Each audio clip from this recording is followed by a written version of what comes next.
Hey guys, how's it going? My name is Adam. Today I'm going to show you how to add multiple photos to Snapchat story at once. So first of all, go ahead to your browser. And basically, if you want to add multiple photos in Instagram story at once, you can do this with Snapchat multi-snap feature.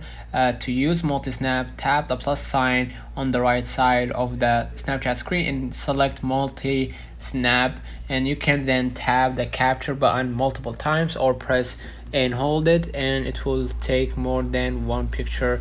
Then tap edit and send when you're ready to send the pictures. So let me know in the comments if this video helped you.